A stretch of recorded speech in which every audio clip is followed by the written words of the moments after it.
Hey, how are you? Is it Tuesday already? It must be, because we're all sitting down here. We skipped a week and now we're back for Comic Industry Insiders Live. And this, more specifically, is the pre-show banter, the pranter, if you will.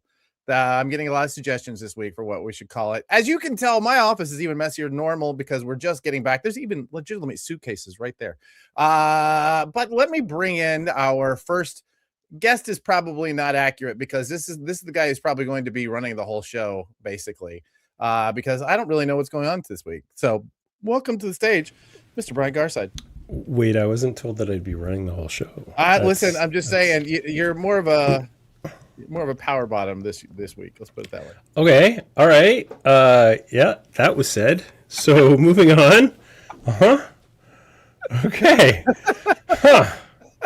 Things I didn't expect on my bingo card for the day. How are you, my friend? It was good. So nice having being around you for a week. And yeah, it was great. In our home countries. You know? And now I'm back with like some sort of virus thing going on, and that's great. But it's not the full-on con crud that everyone gets. It's just, I think it's a run-of-the-mill, like, just everyday kind of cold. Our normal guy usually who's on the show, Mr. Joe Keating, is busily putting together Comics the Magazine #2 with like the worst, like whatever came home with his 3-year-old kind of thing. Yeah, that's gonna happen. Audio issues. Okay, well, all right. Well, this is gonna be a fun one, man. We're just gonna basically are we quiet or? No, I think I can hear you. I'm fine. Yeah, and I hear you. And other people are having issues, so whatever. It's their issues anyway. Yeah. You know, let's bring in some people for this. Oh wait, let's get another idea. What we can call this? We can call this the Prana prattle, shall we? I'm going to bring in somebody this week who is actually a very much of a regular, and only because I know that he's going to do all the pitching for me. So in case I forget, Mr. Game, Yoko. It's our third wheel. Here. That's really all you need to know, right there. Yeah. It's on the other side. It's actually on the other side. It's over here. Like that. Yeah. Well, on my side. I'm pointing at it now. Anyway, Comics the Magazine FOC March 9th. Monday. Monday. Fellas, that's before the first issue ships. Hey, look, you know what? I'm sorry. This is what it is. You know, let's just deal with that. We're going to take 2 seconds to deal with that before we bring in the rest of our guests. Yes, we did everything on time. Yes, everything did show up. It turns out there are a very small window in which if you are not on the right side of that window, it doesn't go out to most people. And we learned something new this week that we're going to make this much stronger and better for all of our clients. But some folks have it. It exists, people. Like it has existed for a while. You know, we had those at CompcsPRO. And how did that fall in? I don't even know what that is. Sorry. We're not doing it. Never mind. Did I merch myself? Did I? I'm going to start bringing some people at random here because we're going to run out of time to hear from everybody. This week, y'all, we have one of the patron saints, the people that I swear to God keep the spiritual life of comics exactly where it needs to be. And Kathy. Judy and Kathy from Big. Hey! Hi, y'all. Welcome. I'm so glad you guys were able to make these happy, smiling faces. I know. Well, you know what? We got to fake it at least once a week. That's right. It was so nice to be together a week. Right? It really was. It really was. Have you caught up on your sleep? Have you gotten back? No, we did not. No. We went to Pittsburgh after ComicsPRO. Oh my goodness. Together. We were together for 2 weeks. Yeah. Ooh. When they took ComicsPRO away from Pittsburgh, it doesn't mean you have to go back. It means we went back for the book, for the ABA Winter Institute. Yeah. So we did ComicsPRO-ish with book people. Yeah. And then we got home. When did we get home? Thursday night? Midnight? Friday morning? Thursday. Can't remember. Yes. Wow. Thursday night. Yeah. And now this week, the Gamma show is on. It's like just industry conferences back to back this first month. Yeah. And then ECC is coming up. We're not going to there. I've never been there. But I'm watching everybody on LinkedIn get ready to go and have a fun time with all this. My next one is at C2E2, where we have plans. We're going to End of discuss March. that. Yeah. Yeah, for sure. All right, I'm just going to start bringing people to the stage now, just like rapid fire. This is a man who we found out this week is on one of the most famous covers. He might actually be Batman. It's Mr. Stuart Schreck. Oh my gosh! Apparently, I am Batman. Yeah, That's what we hear. That's what we're told, and we're going to make sure that we spread that word far and wide. Do you want more clarity on that? Are we doing that? We're doing that later in the rundown. Sure. Yeah, I think it's in the slides. Okay, good. If not, we'll queue you up for that story. You're getting that story later on. Okay, sounds good. How was your first ComicsPRO for Dark Horse? Was it? It was great. It was great. It was a love fest. I was so happy to be back. It was so nice to have the retailers welcome me back. Yeah, awesome. A lot. Retailers are rooting for Dark Horse, and they're happy I'm here. So absolutely, we have a plan. Rooting for you too. All right, we have a lot of publishers this week, so let's bring in one of them. Oh, Miss Bree, you made it. Thank you for having me. I'm very excited. You were very clear that you were supposed to come on the show. Yeah, well, I was a little afraid not to make sure that happened. Good. You should be. Yeah. Hey, Bree. Oh. Hi. We at some point I'm gonna have to queue up a little video that I have of Bree from the After Hours karaoke. But speaking of After Hours karaoke, this person right here, I swear to God, it's rare that you have somebody who has a hit that they always are asked to perform. But Shannon, if you've never seen Shannon at karaoke, you just have not. You've not lived, my friends. You're not there yet. You just you really have some. There is at least one more on your bucket list. That's for sure. Mm-hmm. First time that somebody said break stuff was up next, I was like, wait, I don't think I am. And then Shannon took it, and I was like, oh my goodness. I think, Brian, I think you were there the first time I ever did it, weren't you, in New York? Yeah, New York, yeah. I think, Adam, were you there? I can't remember if you were at the first one. The second New York, we did it, yeah. I want to say so, yeah. It was life-changing. You weren't there at the first one, yeah. Yeah, that's right. I missed one ComicsPRO, and that was the one. That was one out of an entire career. I am so excited to have this next person who I'm going to jump in. This is somebody who I was when I went to Mark, and Mark said, "No, I can't make it." But what about Morgana? I was so excited. Hey, Morgana, welcome. Hi, everybody. Show. Thank you. It's great to be here. It's nice to see you all again after not so long. I know. It's really odd. I swear that it's, we're going to talk about this more, but there's somebody, I want to say it was Shannon. I overheard it. Somebody saying that it felt like it was a conversation they'd been having about ComicsPRO feeling like church camp. And I have never felt something so hard. As a many year veteran of church camp, I can tell you it's exactly what it feels like. It's just remarkable. Good job, Shannon and crew. I was like, thank you. And that is, the person in that conversation with me is Jeff Bigley, who wrote a great book about exactly how it feels like church camp. So if you need to see how we broke that down, Jeff nailed it. All right. I'm limited to the number of people I can have on the screen. So I'm going to have to say goodbye, Gabe. Bye, Gabe. Bye, Why? Gabe. Because we have in our midst absolute royalty these days and all days, Miss Christina Merkler. Hey, you're on mute. I don't know about royalty, but whatever. I don't know. Have you tried saying off with their heads yet? Because I don't know how it would go for you. I'm saying it wouldn't. I'm just saying you should try maybe once. Not to me. Never mind. I feel like I'm digging myself a hole. How are you? I'm fine. How are you? Good. You sound you sound a little ComicsPRO-y chesty. No, I'm not. Actually, I lucked out. No, I'm just tired. I was up super ridiculously early this morning and then just came in super ridiculously early. So yeah, I'm ready for my day to end already, but that's not going to happen. I believe we call that a Tuesday in the comics industry. Yes. Oh, look, it's a Tuesday.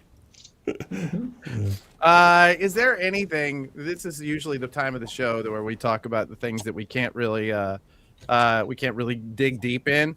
Is there anything that has happened in the last week that that is maybe not newsworthy, but absolutely should be noticed inside of comics? Anybody? I'm going to leave that up to the room. Anybody got something? I take that as a no. Okay. No, I have a fun little announcement. Millie, who just made a cameo here, the dog who lived, was found cancer-free after her most recent surgery. So, yeah. That is my totally cancer-free puppy. I love it. Love that for you. That's so great. She's had a couple rounds of mast cell tumors now, so she's starting to look a little Frankensteinian. She's got scars all over her, like a jigsaw puzzle that we're putting back together. But yeah, she's doing good. Aw. Sweet baby angel. I know, right? She's the best. Okay. I don't know. I did have something. Will you, Brian, you vamp for me for just a minute? Because I got to find something here. Always. Yeah. So, okay. Quick question. We've only got a couple minutes. Prose book. Best prose book anybody has recently read. Got some book folks here. Who's got a good one? I have been touting Lights Out by Navessa Allen. I love smut. It is an amazing smut book. It's about a girl who falls for her stalker. And it is not only smutty, but hilarious. I did not expect to laugh as much reading this book. Awesome. Wait, who's the author? Navessa Allen. Ooh, and I just saw somebody mention Dungeon Crawler Carl, which I did just pick up this weekend because everybody on Whova was talking about it. So it is on my TBR pile. I'm in the middle of Margot's Got Money Trouble. It's I know it's being turned into a show or a movie, and it's mildly wrestling related. So nice. I'm down for that. I read a lot of thrillers. I read You Killed Me First, which was really good. Cannot think of the author. And then I'm in the middle of The Paris Apartment right now by Lucy Foley, and I love her. Yeah. Like I read Midnight Feast and Guest List, and those are two very solid books. Yeah. I have to jump in here because Bree and I almost went to blows over something at the auction, and it was by Colleen Coover. It was a hardcover. I want to say of her, like, what was it? The small. I can't remember the name of the title. But I'll be right back. Oh no, she has it. Spoiler alert! Who won? She won. I let her win. I saw who I was bidding against, and I said no. Yes, there it is. Nice. Now, small favors. Yes. Now, Bree, at the time, I said you should look up this particular creator. If you're into smutty comics, I cannot say enough about Molly Keeley. That kind of girl. This is one of my favorites. During the late '90s, I worked at Fantagraphics, and they were doing a whole lot of smut back then, and so I got to sell smut for a living for a little while. It was an interesting time, the '90s. Yeah. That's a really good lesson to learn for next year's auction. We really need to have like some antagonistic relationships in that room so that we can get some good battles. Because when we get those people that we dislike and we bid against, not that it's ever happened to me, but I may have gone way over my budget a couple years ago because I did not want the wrong person to win the thing that I wanted to win. So yeah. Or you could be like me, and you can make the person who really shouldn't even be in the room spend $1,000 on a poster. Oh, you're welcome, Shannon. It's all for good. It's all for good. Too good. All right. Yeah. Apparently, you don't have to orchestrate the drama. So. Oh no, the drama comes. It's there. Comes. Okay. Let's shall we just shut this thing down and light this candle for real, and as though we're business professionals? Let's make it happen. Pretend. All right, let's do it. We'll pretend.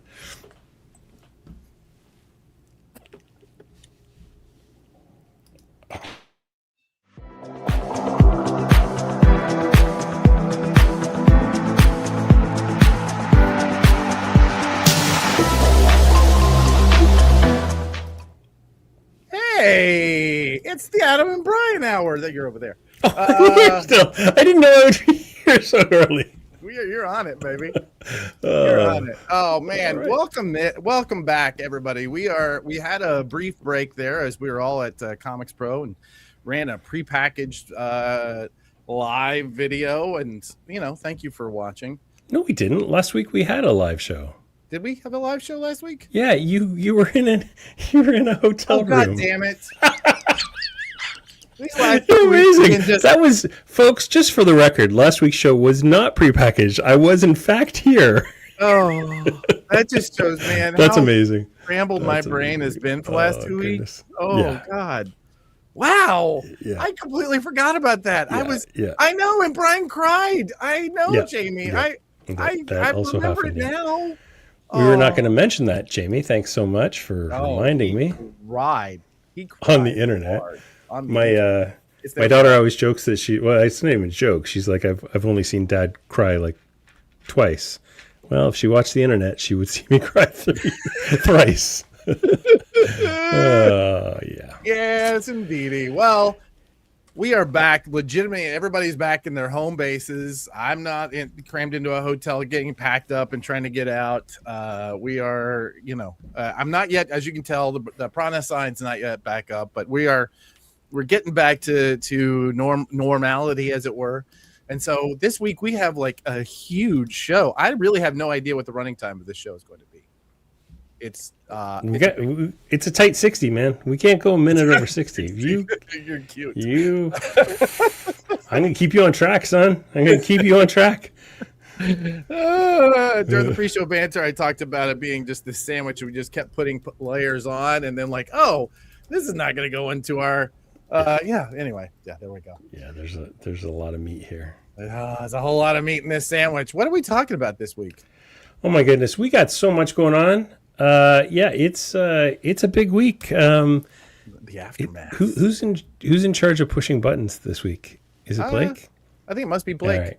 It's Blake doing his thing. He's the background. So our headlines this week are pretty big. There's a lot of stuff going on in here, and I threw in a couple headlines that I just want to talk about, specifically around speculators and kind of let's call them the old guard's reaction to speculators. And I think a lot of us have a very different kind of position on speculation's importance in the industry and how it happens during a growth period. And then we're going to do another ComicsPRO The Aftermath, because there was a lot of stuff that happened at ComicsPRO that we really didn't get around to talking about last week because I was too busy blubbering all over the screen. And then, of course, there'll be the Prana bestsellers list, and we're going to do a new final cut. Oh, yeah. Yeah. I love the final cut. I feel like it's one of those things where we take the old PR for, kind of the promotional engine around FOCs, and we bring it up to date, Yeah. Yeah. Hey, last week we were so busy saying, nice things about all kinds of things.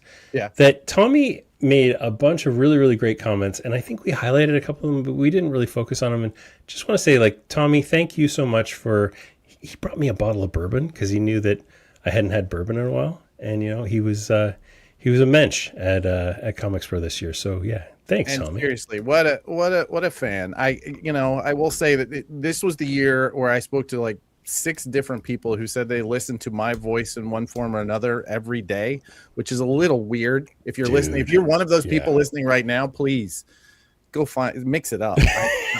I have to listen to me every day. I don't like it. But Tommy, man, what an incredible promoter of what we're doing and all of those shows that we're doing. Thank you, buddy. You're an absolute rock star. So appreciated. Awesome. Thank you. Okay, so we did the bestseller list. That's coming along, the final cut, and then let's dig into it. Wanna? Yeah, let's go. Let's do it because we got some serious news to chat. Awesome. Oh, before we get there though, everybody go to comicpreviews.com, click that QR code, go to comicpreviews.com, add yourself to the list. We are days away from really, really launching this thing. We rebuilt everything over the last 3 weeks, and I've seen the behind the scenes of what's about to get released. And I've got meetings with some publishers over the next couple of weeks. And man, this is actually the thing that I've been most excited about building, even more so than Managed Comics. Like, this is the customer-facing side of what I think the industry really needs. So go to getcomicpreviews.com and sign up, and you'll find out when we're officially launched very, very soon. Awesome. I'm so looking forward to this, man. This is so needed.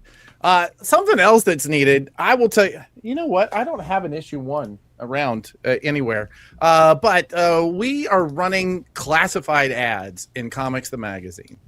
This is something that was a staple, all pun intended, of our industry for many, many, many years. In fact, look here, I've got a Daredevil number 187 that I bought out of a dollar bin. Yeah, I bought it out of a dollar bin. I was really excited. And if you look in the back here, there are all of these incredible ads that were done back then. Whole businesses were started around classified ads. Our belief is that this is a good place for you to do that as well. Hit 100,000 comics buyers every month by putting a classified ad. It starts at $25, $1 a word. I don't know how this, I mean, the CPM on this is it's better than Facebook right now. That's for sure. So anyway, if you want it, please go ahead and send us this. I feel like this slide, is it too small? I don't know. Gabe at Prana DM, go ahead and send him a link, because we are putting that together this week. So if you get your classified in this week, it'll be in the very next issue. So Gabe's going to throw his email address in the chat so that you can get it. If let's say that you knew a particularly cantankerous apple juice farmer who was going to put an ad in like that, maybe in the next issue. We don't know. We don't know for sure. Just saying. If that apple juice farmer doesn't email this week. Well, he did. He did already. Allegedly. God. Yeah, he got his copy in. So just saying, there may be. Yeah. Comics Buyer's Guide Classifieds. I mean, that's where like companies like Mile High Comics. That's where they got their start. I might be asking every guest this week what their classified ad's going to say. We'll see how that goes. Okay. Yeah. Let's go. What's next? Headlines. Oh, hit it, Blake. My gosh, look at poor nobody. He really got nailed. I love this movie. This is such a good movie. All right, go ahead. I know, and they've done a sequel. So Paramount is the winner, allegedly. Maybe. So, we had a guest who was going to help us talk about that this week, and I haven't seen him not seeing him in the green room. All right, well, Tony, if you're watching this next week, man, we'll get you on. So this is the latest chapter in the ongoing Warner Brothers Discovery. I mean, AT&T, going back to the beginning of time, where it seems like Warner Brothers is a hot potato that's constantly changing from New Line to, my goodness. So when last we left this story, Netflix was about to buy them, and then Paramount swooped in with a better offer, and they had kind of been going back and forth. And ultimately, Netflix pulled out, and so now Paramount is in. This still has regulatory approval that it has to go through, and also California is saying that they're going to make a big deal about this. Not only that, but the EU can also put the kibosh on this because they've got a lot of concerns about it. So this is not by any means done. But this is where we are this week. This week, Paramount is the winner of the great Warner Brothers battle of 2026. Stay tuned for the next chapter when we find out that it's actually PBS that owned it all along. Yeah, it's fascinating. I mean, from a comics perspective, DC Comics is part of Warner Brothers. Yeah. There's a lot of questions about that size of a company. Warner Brothers had to go to outside funding. Rumor has it that they have a bunch of Saudi money that is going into it from the Sovereign Wealth Fund. So we'll see. And I think at this time we've gone through this. I mean, I don't know. You and I have been at this business a long time, my friend. And every time there's one of these mergers or one of these buyouts, there's always these new round of speculation that DC is going to license out their books because this new company is not going to care anything about it. What I will say is that every time this has happened, DC ends up becoming a super valuable asset. and continues to be a super valuable asset. I don't see any reason to suspect that we're going to see that worst case scenario happen. Maybe someday it will, right? All things end at some point. But I still feel like as though, even though it is, as I saw one expert talk about it, DC Comics is sort of financially, not a rounding error, but it's insignificant. Culturally, it's incredibly significant. Massively. The value of Warner Brothers, especially going into a movie push as they're going into now. So I'm expecting to see DC come out of this, if not stronger, then at least as strong. I'm not surprised. But so. I don't think that there's a long-term effect on DC really, especially when they're as strong as they are right now. If this was, 5-6 years ago, maybe, but man, they're hitting on all cylinders. Nobody wants to kill that golden goose right now. So no, exactly. They're in a good spot. Yeah. All right. Gamma. So Gamma's going on right now, and a bunch of different kind of interesting stories are popping out, and they're kind of popping out all over the place. Marvel has a new miniatures game called Crisis Protocol Alliances that has made a debut, and Dungeons and Dragons has made a big kind of roadmap for where they're going in the next little while. There's been a lot of questions about kind of what the future of Dungeons and Dragons is, and as a comic and game store, that's a huge part of your shop. So this is important stuff. So there's a bunch of really interesting news stories coming out of Gamma. I think we'll probably have a lot more to talk about this next week, because things are just starting really, right? Like really gets underway this week. Yeah, and I think that as Blake points out in the comments, one of the things that really hit hard when we were talking to retailers is just how crucial it is to completely to diversify your product mix in your stores. Obviously, many people are running towards gaming. I know Shannon, who's going to be a guest on the show later today, has a really diverse store just doing comics. Diversity is the key, right? It allows you to like even out the bumps of whatever sales trends are happening. For sure, especially like often when one channel starts rising, another channel lowers a little bit, and so having a diverse set of products and also like a diverse set of price points and a diverse set of margins. You can't make everything on just MSRP. Yeah, it's true. Yeah, having very true. Yeah, really important. Buy collections, sell back issues. I hit that. I bang that drum a lot. I know you're gonna get there. You're gonna get there. I know. I've bought 2 collections now. I don't really know what to do with them, but I've got 2 collections. Figure that part out. Mm-hmm. That's what I've been told. And there's a CSA has a really great system for selling back. Okay, moving along. 7 Seas has been bought by, and thanks, Blake. You really helped me out with this logo. 7 Seas was bought by Media Do, which is Japan's largest ebook distribution company, and they provide like digital publishing services. There was a massive controversy because the first press release that went out was from Media Do that said, we believe in AI generation of translations. And then very quickly, 7 Seas sent out a press release that said, and I quote, 7 Seas remains committed to human translators and high editorial standards our readers and creators expect. Nothing about the acquisition changes how we translate our books.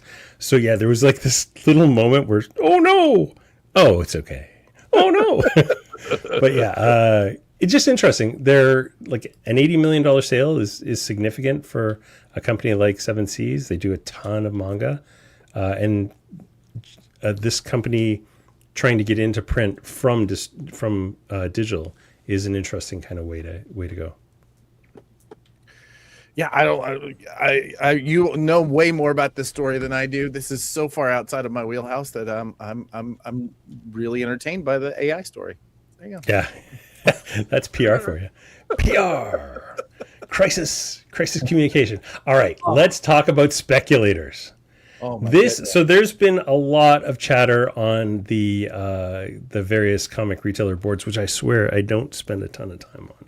But this always amuses me because in my opinion, every time that we have a healthy market, we're going to see speculation, right? People start gambling on things. My thing has always been like, why don't you turn those speculators into fans? Like, everybody's just, oh, these annoying guys came in and tried to buy my copies of Dork, darn them. And it's just like, well, explain to them that you have a pre-order service. Explain to them that you keep people up to date on this kind of stuff. We saw all this stuff before FOC, and we knew things were going to be hot. I mean, not this level. I've not seen a second printing of a comic hit the level of speculation that this has. And it's like, it's a fun comic, but I don't know that it's a $40 comic week of release. Same thing happened with Nectar and Narco. Yeah. Narco, I just looked at that cover and I was like, that's fun. It looks like Invincible. I'll buy a bunch of them. And so I've just got a really, really big red banner on my site that says, this is considered a hot comic right now. Our rule on hot comics is 1 per household. That's it. I don't have to like hunt people down. And the thing says, if you order more than 1, we will cancel your extra copies. That's it.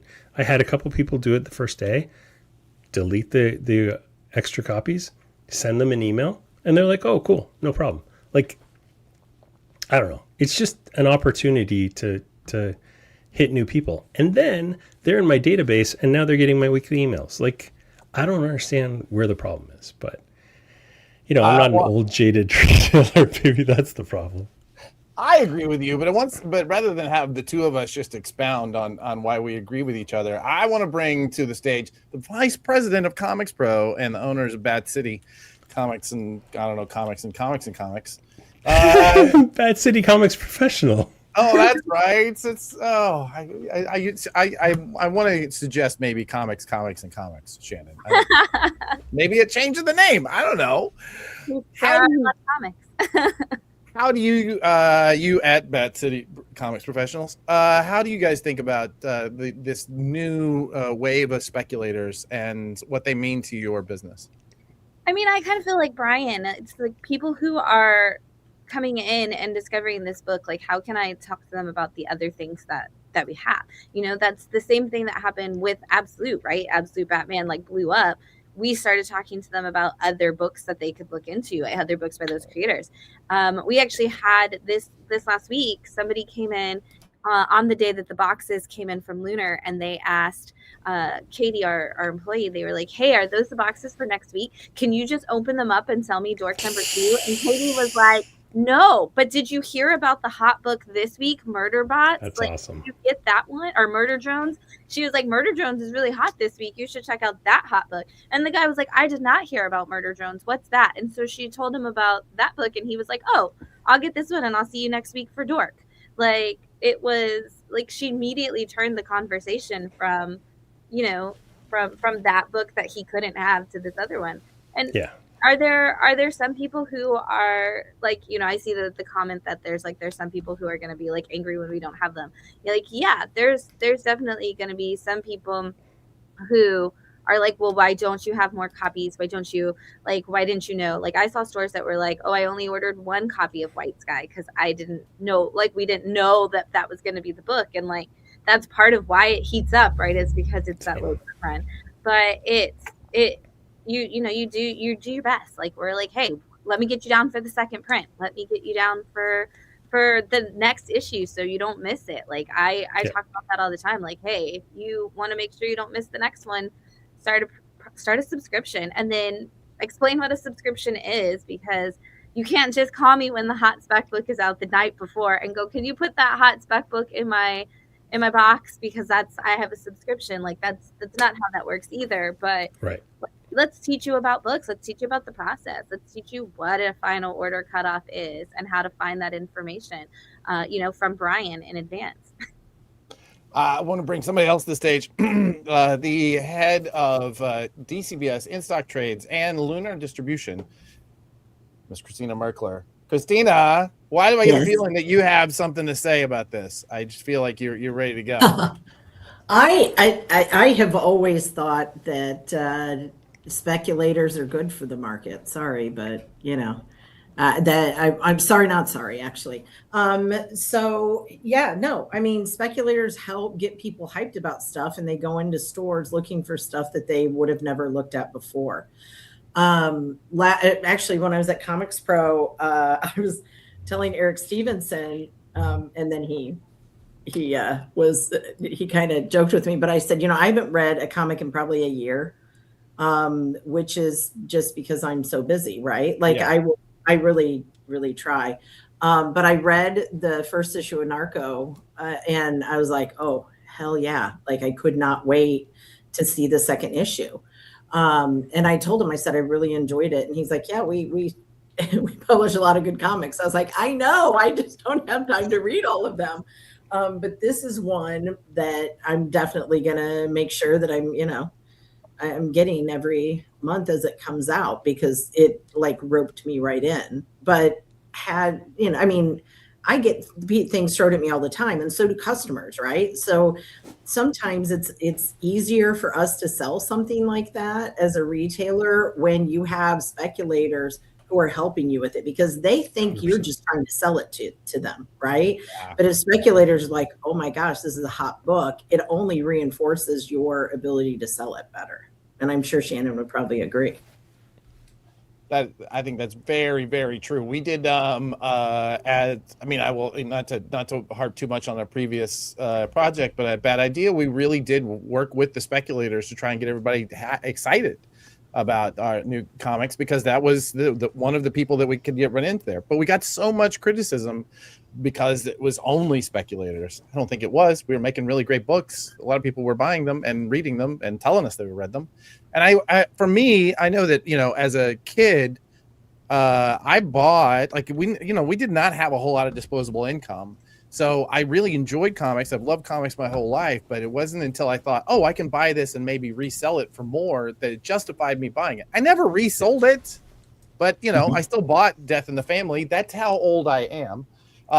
Thinking that I was going to sell it again. I think that there is something there. And I think every time I see a certain generation of retailers being so angry at speculators, it always, I don't know, kind of rubs me wrong. However you come in the door, I guess is my point. Yeah. Yeah. I mean, what turned me into a retailer was being a speculator.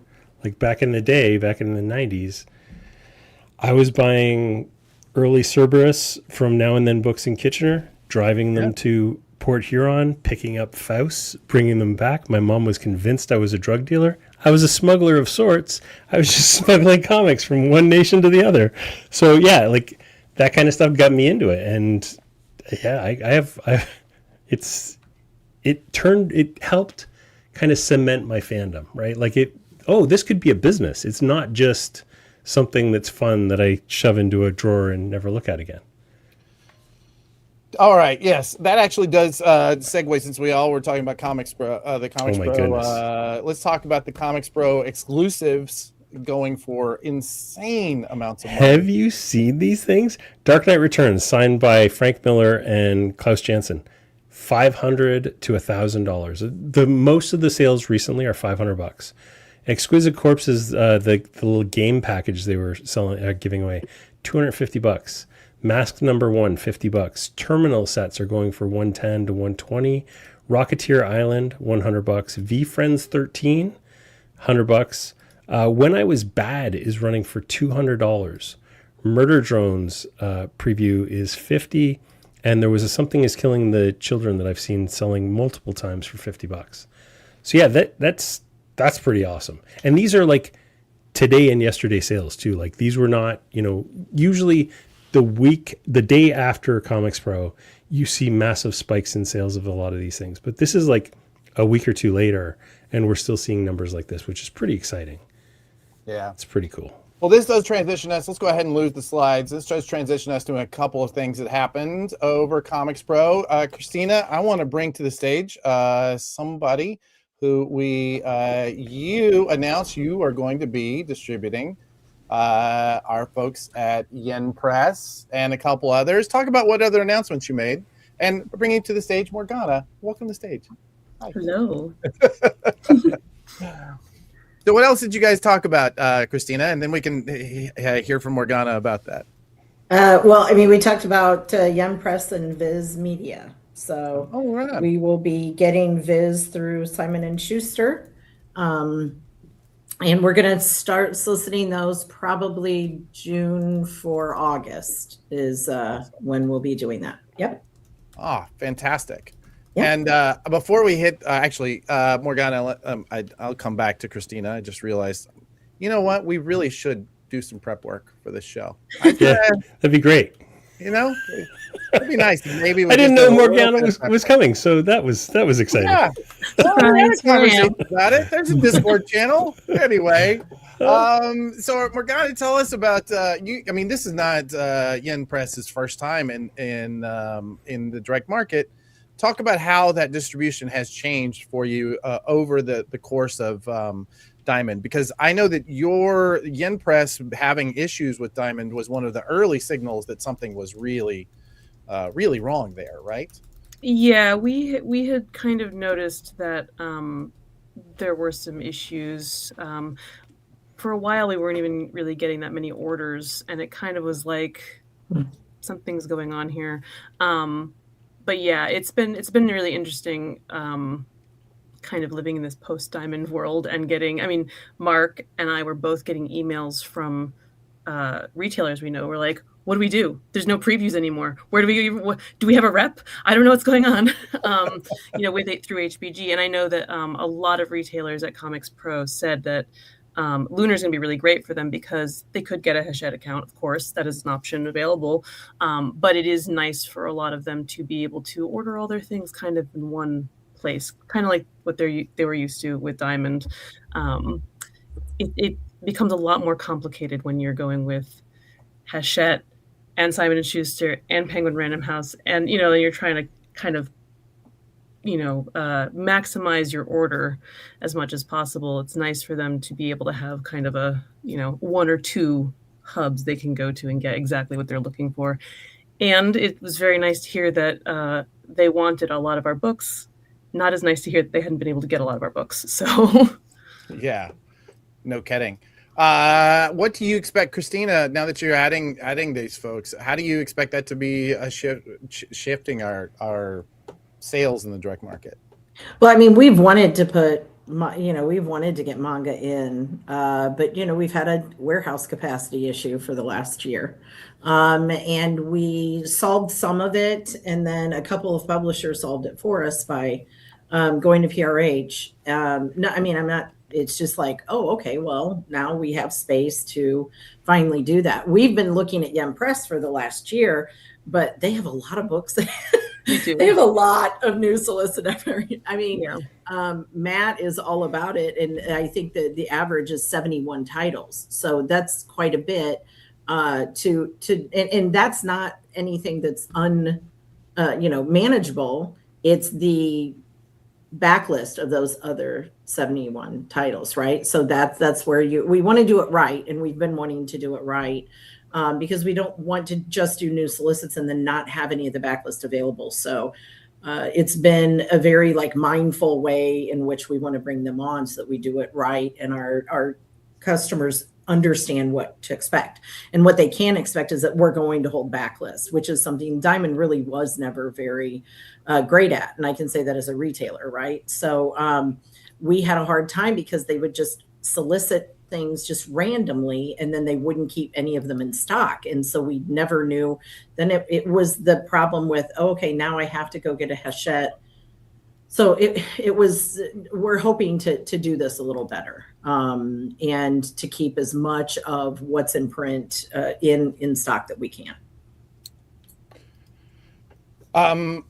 Excellent. I can tell you that manga has become such obviously it is a huge portion of the sales, and I think one of the biggest things that has happened with this new generation of kids coming up, as we talked about a lot, from the Dogman generation through manga into the comic shops themselves, having that, it's almost like having manga in the shops is something that will make them more comfortable when they arrive, right? Yeah. Well, and that's what your diversification of product is, right?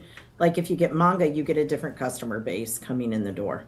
Yeah, I was former manager of Comicopia in Boston, and they have a reputation of having always had a large manga section. And it's true. You get kind of I feel like we had two major clientele. There was the kind of, guys who had been coming to Comicopia for 25 years, getting their single issues in their pull. And then there were the young people. We were close to, they're close to Boston University and Berkeley. And so they would get, kind of college age students who, some of which were getting the hot new Image book, but a lot of whom were like, where's my next volume of One Piece or whatever. So yeah, I think you kind of broaden and then you can kind of cross-pollinate, right? Because there are things that I think can bridge the gap in both directions. You just gotta work at it a little bit sometimes. You actually have to know how to sell stuff. Yeah. Yeah, it definitely helps that, even before I was there, Matt at Comicopia always had staff who knew manga, read manga, and Western comics, and were able to kind of bridge that gap. When I got there, they actually had a section, I took it down, but they actually had a section called Manga for People Who Hate Manga. For the longest time. So, but it was true. There were books that you could pretty easily sell to somebody who was not so sure they liked manga because all they knew about was, Naruto, Pokemon, whatever. But you show them Berserk, and they're like, "Oh wait, maybe there's something else going on here," Right. So, excellent. All right. Well, thank you. So, what do you aside from that? What were your biggest takeaways from? I'm gonna cycle through some folks now. We're gonna talk about some kind of post ComicsPRO aftermath, as it were. What do you two think, Morgan? Let's start with you. What do you think were the biggest takeaways from this year's ComicsPRO? Oh man, I mean, for us at Yen and for me personally, it's been really gratifying to see the growth of manga. Obviously, that's the kind of my focus. I started going to ComicsPRO. I want to say my first one was in 2017 as a retailer. And now I'm doing it from the other side. And I remember at that point, there was a lot of pushback about, well, I can't stock manga. It doesn't sell. I can't sell it. And like Christina was saying, you got to know how to sell it. And it's very different now. And I was really gratified to hear a couple retailers, thank us for some of the programming we did last year. And thank you, Shannon, for putting the education stuff together at ComicsPRO. I co-taught a class with Morgan from Square Enix and Ivan from Kodansha and River from Goblin Market in Chicago, where we talked about how to curate a manga section. And I had a couple people come up to me and tell me that was really helpful, and they were able to take that advice and apply it, and manga's doing great for them. So I don't know, I felt really good after this ComicsPRO. It felt really hopeful, and I know it was a big one, the biggest one yet. And it's just great to see that despite everything in the world, comics are still a happy place. Oh yeah, there you go. You mentioned her name, so let's bring her to the stage once again, Miss Shannon Live. So Shannon, what do you think? What are the biggest pieces that you saw this week, and special points if they were from, or not this week, that week? It's all blending together. My God, I am not recovered. ComicsPRO, what do you think? What were the biggest pieces for you? Well, and I have such a completely different experience at ComicsPRO than most people, because I'm running around in circles, trying to make sure everybody's where they're supposed to be, or finding the things they should be. But it's such a cool thing. It was such a cool thing to see this year because it was so big. There was so much education on Wednesday this year. I've been trying to push more and more education to that Wednesday, that first day that people arrive. And we had 2 workshops and a class and lightning talks on that. And I had one class that was not even standing room only. Like, there was no more room to even stand in it. That's on Wednesday, which was really exciting to see. And it was really awesome to see people wanting to go to those classes all week long and coming up and being like, oh my gosh, like, can we have this class again next year? Can we have, we had so many classes too from the years before that were already requested again to come back this year. And I'm like, we're trying to get as many different topics that people are requesting all year long into the conference. And so it's so great. And it's so great to see all the people who, like Morgana, who step up and are like, hey, can I do that? We had Jason Blanchard teach physical and digital security for your store. And I literally was like, this is the, if you want to be terrified, like go to this panel. Like, but he did a great job of that. He's gonna like scare you into doing the right thing for your store, and so it was really great. But honestly, for me, it was great to see how many publishers just brought so many new things, so many awesome experiences. With Frank and Klaus, with David Dashmalshin just randomly being like, hey, can I sign? And I was like, so cool. Yeah, like absolutely. And he was like, that's awesome. They were like, can he do it after he speaks? And I'm like, that's the same time that Todd McFarlane asked if he could randomly sign, but we can make it work. It'll be awesome. Everybody, you're going to meet everybody you ever wanted to, like at this random time in the hallway. It's going to be great. Oh my gosh. Yes. The In-N-Out truck. That was fantastic. But that was amazing. It was so cool to see like publishers just working together to bring stuff, allying like to make things bigger and better. It was so good to see all the people just wanting to do stuff. And then at the end of the day, for me, the thing that's always awesome is just seeing how many retailers like want to learn, want to grow, want to network with each other, want to like build that. And he's always in the chat, but Tommy and Rob Kalen, who was just like, I literally at one point had a guy who was like, this is my first time. I don't know where I'm supposed to go. Am I late? Am I early? Am I in the wrong place? What's going on? And I was like, sounds like you need a buddy. Let me introduce you to Rob. And Rob was like, I'm always happy to be a buddy. Let me take you around. And just like became like the buddy program that we're now launching, like flew out of that from just handing That's people awesome. to Tommy and Rob and be like, these are the nicest humans. They will take you around. And just kind of seeing people just welcome new people and people they've never met and just become like instant friends is just all of my favorite things. Yeah, it is. I mean, like, as we said in the pre-show banter, it is the church camp. It's the church camp for those of us who are too old for church camp now. Did anybody notice the demographic shift this year? Because I noticed a lot more young people. Like a couple years ago was kind of one of the middle of the road people in the room, and this year I was definitely one of the older people, and I love that. Like I think that's so exciting. Do you have any numbers on that, Shannon? I haven't actually heard any about attendees or anything. Not yet. We should have all of that. Everybody's getting back and getting organized with all their numbers and stuff. So we'll have that meeting for things of that nature in the next week. But yeah, Joe and Tommy are talking about it. We became a certified hackers and accountants and everything. All of this week, we learned so many cool things. But it was a great show, and it was so good to see just how many new people are even hearing about it and coming.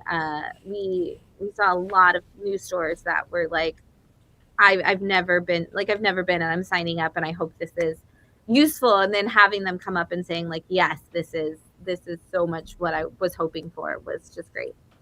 Yeah, awesome. I like this comment. I think I needed a buddy for a first time. I will tell you, as now a 4-time veteran, it's overwhelming. Like, a buddy's not going to help that. But yeah. Craziest one, Stacey. So you like jumped in on you jumped feet first into one of the biggest ComicsPRO extravaganzas that we've had. We had so many things get just added in. Like people were just like, what if I do this? And I'm like, what if you did? And we'll make it work. It'll be fine. And shout out to the board, because there was just so many great ideas that came from them. So many great ideas that people threw at us that we figured out how to make work. And it's so different. Like to grow the conference the way it grew, so like in the last couple of years, has just been really cool to see everybody kind of like pitch in, and even non-board members who are like, hey, can I help? I want to once again shout out to like Jessica from Crooked Dog, who was like, hey, I know how to do headshots. Can I just do them? And I was like, yeah, that was cool. Yeah. everybody needs a headshot. We never have them when people say, send me a headshot for this panel. So it's nice to see that people who are just throwing their skills out there and being like, let me be a part of it. I want to bring to the stage some people who have become incredibly important to our industry and were the beneficiaries of one of my favorite parts about ComicsPRO, the annual auction. Welcome to the stage, Judy and Kathy from Bing. Hi, everybody. Hi, thanks. Hi. We're here laughing and smiling. We're like, it was an amazing show. Amazing Show. Congratulations. The work you put in was just truly paid off. It was so great. Yeah, great. Amazing, Shannon. Just smooth. Yeah. Glad to be part of it. Yeah. And one of our favorite parts was the auction, and shout out to Mariah for pulling that together and all the donations. All the donations. Oh my gosh, there were so many great ones. Give Till It Hurts is one of I'm like, I hope nobody got hurt too much. They give a lot. It's like I don't want to hurt anybody, but yeah, that one always hurts a little when I go to pay the bill at the end of the night. The bourbon probably helps, a good idea. Though, right? A little alcohol helps, though. Yeah. Well, so many things that you see on the walls of this office. Yen and Kodansha for doing that open bar. Yeah. That was helpful, I think. That was very helpful. I think that was, coincidentally during the auction. Right. So thanks to for ease that, the pain, Morgana. right? So yeah.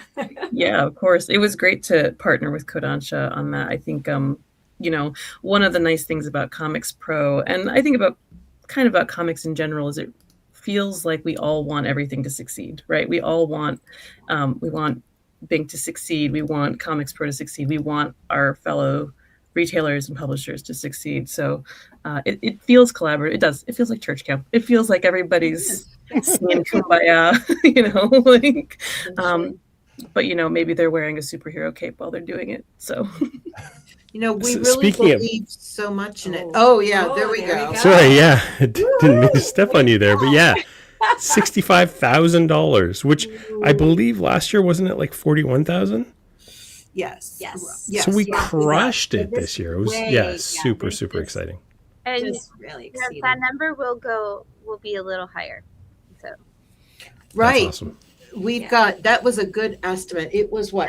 61 when we left. Yeah, when we left, it was 61. So you guys have been doing some work. So that was the live auction raised 61, right, Shannon? And then it's going to go up because the silent auction is still closing and things are still happening. So as that silent auction finalizes, as Mariah finalizes all those numbers, you will see a press release soon about what that number actually is. And there were some number. So much. Yeah, there were some bigger ticket items in the silent auction too, so that's pretty exciting.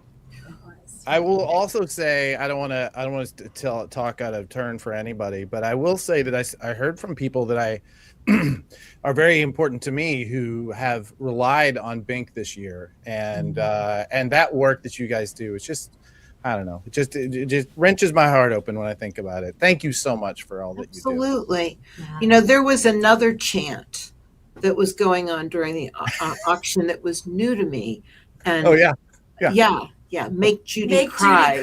Oh my gosh, there was a cry counter at one point. Judy cry.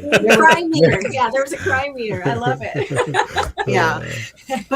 And the reason I was I was watching those numbers, and like the week before, $695 got somebody's electricity turned back on. So like when I saw something go for 700, I'm like, that's electricity. And then we had somebody who needed desperately to be in a safe spot and they couldn't afford it. And that was around $2,500. So when things creaked up to that, I'm like, that's another one. So I'm crying because I remember the people I talked to, and every one of those things when they sold, I'm like, I know what that grant's like. I know what that's going to be like. Help another person. Yeah, it was crazy. Yeah. If it makes you feel any better, Judy, your speech made me cry. So, because I didn't realize, I knew that Bink did, disaster relief and stuff, but some of the things that you were talking about, I had no idea, and I think it's amazing. You're kind of living the dream. You can help people with no strings attached, and it's amazing that we can help with that. Thank you. And I think a lot of people know us as for like bad weather stores close, COVID stores close. But for every store that we help, fires, the LA hurricane. fires, that was a big time when everybody got to know who we were. Yeah. There's 8 individual people for every big disaster. Whenever you see it in the news, you're like, oh, Bing's helping that store. We're probably helping at least another 8 people for every store. An average week, which is not average anymore. 5 years ago, the number would be 7 people calling for help a week. Many weeks I hit 20 to 25 people every week who are going through like a major crisis in their life. Yeah. And Judy talks to every single person. She talks to every single person, and she figures out a way to help them get through it and get their household finances back on track. That's what she's an expert at doing. Yep, we can do that. We can do that. Yeah. So how much did you distribute last week in emergency financial assistance last week? What did you give out? In the last rolling 7 days, it's been a little over $20,000 in 7 days. And we were busy. We were in Pittsburgh for part of that. We were in LA with you guys. So yeah, so this all the work that you guys put together for this auction and to bring everybody together is it's incredibly meaningful for us. And it goes right to work. When we say, like, we can say it goes right to work. You're helping people this week from all the goodwill you did last week. So thank you. Yeah. Thank you so much. And Shannon, we were able to not only get 7 people there on scholarships. Oh, right. Thanks to Janko and Jeff. That's an extra 3 people. Mm-hmm. But we did double the amount of the scholarship because we know for people traveling across the country, $750 wasn't doing it. So we doubled that, and then we got that surprise from the two of them, from Comic Connection. We were able to make that even more because we knew that being at CompcsPRO is going to be transformative for comic retailers. And we know that it's professional development they can get no place else. So impressed with the classes and everything that you had done. But we also did something new. We did that Heads or Tails. Yeah. And somebody won $500. Andrea did. I'm not going to give a last name. I'm not sure I should. But Andrea did, and that was a surprise too. So that was super fun. And y'all raised an additional $1,127. So that helps another person with just that fun little game with those silly little flashing things. So all in all, it was just it was so great. We just can't thank you. I think Adam could have bought more though. Oh, I think he could have. I'm pretty sure. You know what? There's 2. I realize we're in 2 little bits of the people who bring to the screen. I wish we had this really well thought out. It tends to just be kind of random. But I will say there are 2 people on the screen that made me think about that auction.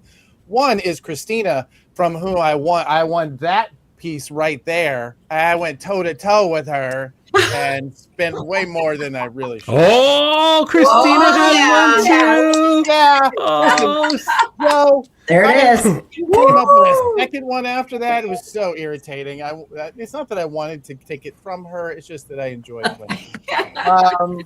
And second is Shannon. Your first ComicsPRO was as someone who received one of those scholarships, right? Yes, I got to go to ComicsPRO for the first time in person. Thanks to Bink. So it's hugely impactful. And you're right. I had found ComicsPRO during the year that they were online from COVID.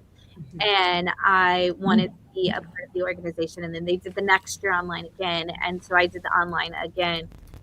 Ironically, we did the first one I did do with no power and in the dark because that was during the ice storm in Austin. So I guess I wish I would have known about Bink then too. No, that was an Austin power grid problem, not an us problem. That as a former Texan himself, Adam knows the love of the power grid in Texas during a storm. But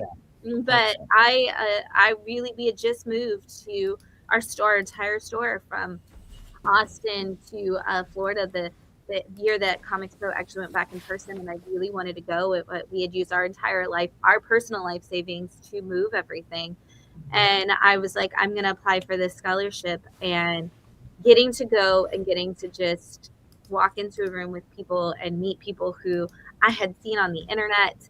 I had heard of their stores forever. I had been, reading the books that they created for years, and just them treating me like a peer was just, it's such an incredible experience. And I remember Judy walking up to me and hugging me, and I was like, well, this is the best place ever, and this is the best human that I will ever meet. And it's truly, I still believe that. So it's such a wonderful thing, and it's so great that y'all do that. And yes, again, shout out to Django and Jeff for adding to it this year. When Django called me and asked if he and Jeff could give scholarships, I was like, let me get you in touch with Kathy and Judy, because that needs to happen. Like, it's amazing. It's great. That was great. Yeah, 7 people. So it was fantastic. Yeah. Thank you. I think we're gonna make it even more next year, so we'll talk about that. Yeah. I can't even imagine. And can we shout out to Dan Prairie, because that man, oh my gosh, right? Yes. Extraordinaire. Like we are seeing part of why we see these great numbers is because Dan really pumps it up in that room. And so I just want to give a shout to Dan, who has stepped in and just become the man of the hour at that auction, just pushing those numbers higher. Yeah, he's a great auctioneer. Oh my goodness. That was quite the dynamic duo on stage. Dan and Tyne were just amazing. So that was and that dress was amazing. I'm just saying. God damn. Yeah. It was all good. Awesome. Well, we do want to get to a few more things. I do want to hear from you, everybody on the stage. If there's any other takeaways that you had from this year's ComicsPRO, really that you think are going to be the most impactful long term, right? So, Morgana, thank you so much for coming on. I wanted to say incredible finally to have you on, and I'm looking forward to seeing what you guys do. So I'm going to start removing people from the stage as we get I'm going to say too that we should do like this is 6 weeks of episodes. We can do episodes with individual people, and I think we definitely should, because this is all this is a good crew to talk to. Yeah. Thanks for having us. Absolutely. Morgana, thank you. All right. Let's do Christina first. What do you think? Biggest takeaway from this year? What do you think is the longest impact of things that are announced or things that happened, what you saw at ComicsPRO this year? I think the best thing that came out of ComicsPRO that was added this year was the introduction of creators being a part of it, in a more whatever way. But the reason why is because most retailers love to be friendly with creators. They like to have that individual FaceTime. I've heard from so many people that are big football fans, whatever. They never would be able to meet their favorite quarterback, right? But they certainly can meet their favorite writer or favorite artist. And I think that was a big thing that should continue. And it also helps to build the excitement for retailers, because they get to hear it from the horse's mouth, so to speak, instead of a salesperson from the publisher. And I think those salespeople are all great, and the teams are all great, and the marketing teams. But when you hear it from the creator themselves, it always goes a little further. I absolutely agree. I'm looking forward to that. I'm going to bring you back if you're ready, if you want, for our top 400 when we start talking. Yeah, that's fine. Awesome. All right. Thank you. Judy. Yeah. I want to add one. I want to say one of the most exciting things I don't know enough about, but I got to hear Shannon announce the comic retail certification that they're starting this year. And I think that is just going to change everything going forward. I was so impressed with that. Very impressed. Yeah. That's going to be the thing above everything. I mean, 65,000, it was pretty which one will I say? But I think long lasting, that's going to have real legs. Shannon, I'm so proud of you. Thank you, Judy. Oh my gosh, guys, Judy just told me she's proud of me, so I'm going to go cry. So. Yeah. Judy, before you bring out, did I lose? Oh yeah, I want to bring in another guest. She's I don't even know what her title is. Ignition. I really think basically she is the ignition under ignition. She's the spark that starts that engine. Spark. There you go. I agree. How's that? Hi. And for clarity, Adam, I am the director of marketing at Ignition. Oh, that's so boring. Ignition of Ignition, I think is better. I like that spark. The spark that starts the engine. Yeah. I appreciate you. I'm happy to be here. I'm happy to get to talk to everybody and see Judy and Kathy and Shannon and Brian and you, Adam. It's great. Oh, thanks for coming. It's been such a packed show that this is one of those parties that I realized I was inviting too many people, and then realized, oh, all right, we'll just make the room bigger. It's fine. You know what? Let's just move around a couple of plates, and the more the merrier. Exactly. Right. We're going to get into one of my highlights that was involved with you in this particular this year, but I would love to hear, before we hear from Judy and Nancy. Judy and Nancy? Who's Nancy? I don't know. Why is she not here? I don't know. What was your favorite part of this year's ComicsPRO? Bree. Oh, me, my favorite part. Oh, yeah. Favorite. My absolute favorite, honestly, is just being in the room with a bunch of comics nerds and having a great time and working to get more readership and working to help retailers and getting comics in the hands of readers. Like, to me, that's the most important thing. We all want the same thing. Like, that's all we're trying to do is sell comics. That's all we want to do. And we're doing it together. Absolutely. And I think it does that feeling of camaraderie, that feeling of having a group that you're coming back to all of your best friends once a year, that camp atmosphere really does feel that way. We're all in this to sell comics, and it takes all of us together pushing in that direction. Yeah. I literally always make the joke from, High School Musical. We're all in this together, but we are. Like, we literally are. It's not pie, you guys. Like, reading is reading, and like however that happens, I think that's awesome. And I think the number of new people who come into the shops this year alone is an indicator that it's not a finite market. This is not a zero-sum game. Okay, it looks like we lost Kathy, but Judy, what do you think long term? Do you think the things that happened this year at ComicsPRO, what do you think is the most impactful of what's happening this year? You don't have to have an answer. I'm comic adjacent. Yeah. So I'm just like, I think the willingness to listen to everybody and to grow and involve the other retailers.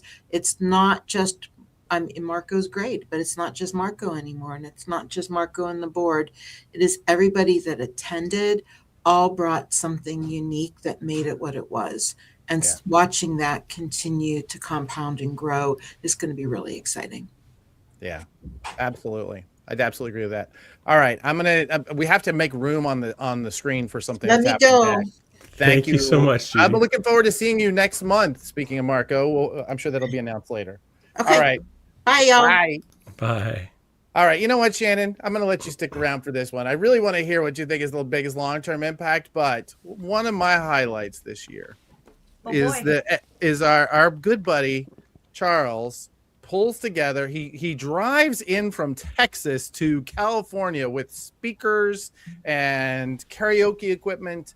And after hours, there's this suite that if you don't know where it is, or this room, we won't call it suite. If you don't know where it is, you don't get to participate. But if you do know where it is, you get to see things like this. Let's try. We've never actually played a video. I don't know if it'll work, but we'll see. Let's see if this works. Are we hearing music? Oh, no. This is the greatest and best song in the world. Tribute. Aww. That sucks. Next time. It is one of my favorite parts of the entire week. Yeah, we'll figure A out. long time ago, me and my brother Adam here. That's amazing. Filling it in. Next time we'll get it with the audio. Yes, exactly. Yeah. I will say though that this is that has become one of the highlights for me. I end up staying up way too late because there's so much fun getting in there. You asked me to dance this year. That was the weirdest moment of my career. Yes, so there you go. It was a ton of fun. And I absolutely think that Shannon, you are like one of the people that is leading this charge towards that kind of camaraderie, right? I mean, I feel like that it feels like it's an intentional thing of that. It's not just everybody getting boozy, right? No, Am I wrong by that? I actually think it's funny because everybody last year was like, how drunk were you to sing break stuff? And I'm like, I didn't have a drop to drink. Like, that's just my go-to karaoke song. Like, guys, you can, like, you don't have to. Like, it doesn't have to be, boozy fun. It just has to be fun. It needs, we're all about just making that space for everybody. And I know, like you said, if you don't know where it is, like, our goal is to make sure everybody knows where those things happen. Like, we're trying so hard to get that word out there for those kinds of things, because we saw that, so many times in the past when we go, everybody goes off site, and there's that moment where it's like, oh, I didn't know, like, a few years ago in Pittsburgh, a bunch of people went after the auction to karaoke, and everybody, like, the next day was like, oh, I would have gone if I would have known. And it's like, we want to try to keep pushing the things, like, hey, like, there's so much, like, hey, that's why we're dropping, like, the publisher parties and things in there. We're trying to set up meetups, and because we all feel that way. There was a day where I was like, I walked downstairs and I was like, I don't have a dinner plan. And Matt was like, we don't have dinner plans. No. I was like, did anybody ask us to do dinner? Am I wrong? Did we have dinner plans? And he's like, no, we don't have dinner plans at all. And I was like, oh. And so I walked downstairs because I was like, well, I don't have dinner plans, and everybody's got stuff. Like, I'm like texting a couple of people. I was like, you know what? This is done. I walked downstairs and I just went up to, like, the first person I saw, and I was like, what are you doing for dinner? Yeah, exactly. Like, a bunch of us are going to eat. And I was like, cool, where are we going? Like, now, that said, it was Shannon Merritt, who was the easiest person to invite herself along to their thing. But I was like, I want to have a friend. I want to have dinner. I eat dinner with Matt every day. I want to eat dinner with, we need to eat dinner with more people. And so it was like, who can we make friends with in this moment? And so I literally was like, I'm going to invite myself to somebody's dinner. I just don't know which one. And it's how do we build that? How do we get other people to be that comfortable? That's what that is, It's like, that's where those relationships get built, Shannon. Like, I got to know you through things like that.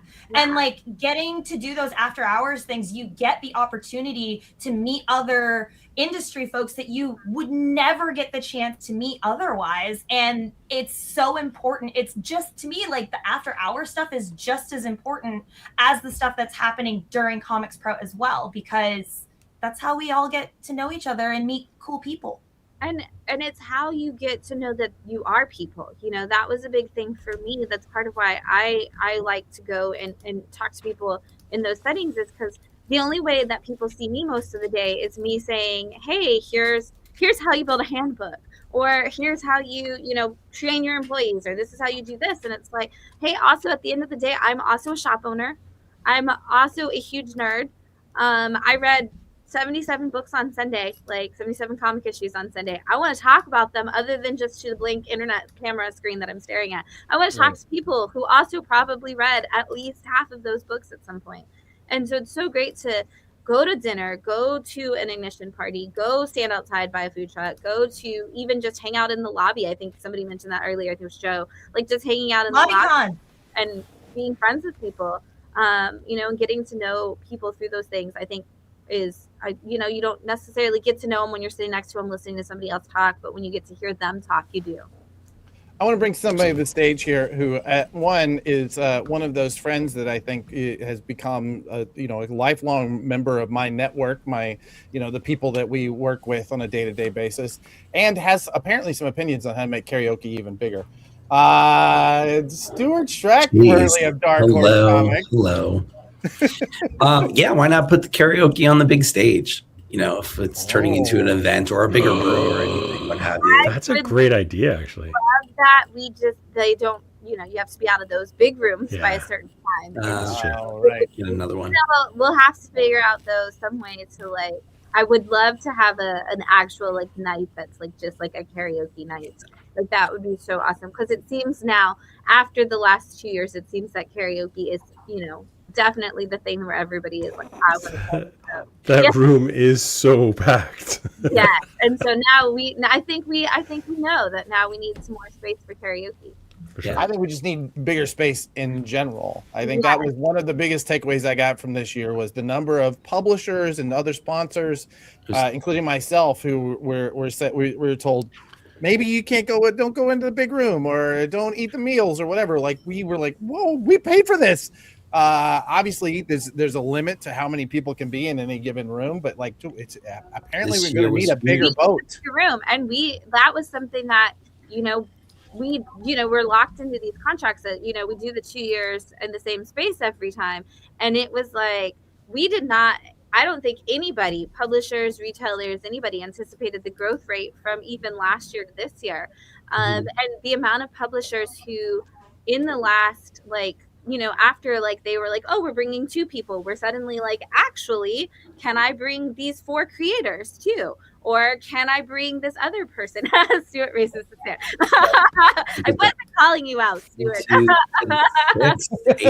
Yeah. It's like, well, obviously we want to have that, but also not only was it that, but we suddenly have, like we said, new store owners and long-term store owners who are like, hey, I haven't been to ComicsPRO in a decade, but you know what? From what I saw from the last couple of years, it looks like it's a different, a new experience and something I don't want to miss out on. And so we went from fitting into that room last year to suddenly being like, oh my God, we're extremely over capacity, rapidly, overnight, with all these things, and there's still people adding more stuff. And so I want to, that's the thing now, is that's my takeaway too, is how do we grew and we're still growing, and it's not, maybe if we go to another city, it won't be an exponential growth on this year, but it's not going to go away either. It's like when AS-15 spikes up in value, it doesn't go back down when you stop having a Spider-Man movie in the theater. It still stays there. We're at the point where maybe we're not going to spike there's a new release, but we're still going to see that consistent number and that consistent growth because of everything that y'all are doing. Not just what we're doing, but to everything that y'all are doing, the buy-in from the publishers and the creators and the distributors for the support to the retailers. It's showing that symbiotic relationship has grown even stronger, and I think it's going to just keep getting bigger and bigger. So, all right. I've been spending the last hour nodding along with you guys because everything you said. I was at ComicsPRO 1. I've been at ComicsPRO from the beginning. I think I only missed a few at Pittsburgh or COVID or between jobs.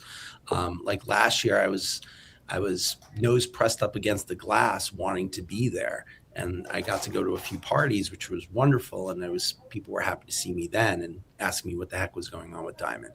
But this year, it was so great to be back. And the big takeaway is that this is the party of the season. This is the opening gala of the season. This is a show an event that everyone wants to be at. Publishers, creators. Oh my gosh, it was so great to see the exhibit hall on Wednesday night and all the programming on Wednesday, where we were told, oh, the official start is Thursday. It's like, oh no, it is not. Yeah, no, absolutely starting on Wednesday. And I was saying, it is a bit of a love fest, and it is, it was great to be at ComicsPRO and get the support of the retailers, them happy to me be back, but also them happy I'm at Dark Horse and helping Dark Horse and them knowing that we're going to go in the right direction now. But ComicsPRO, and these type of things, it's always LobbyCon and the deals and conversations and people's friendships are being made in the hallways and at the parties and stuff. So 100%. That's my spiel.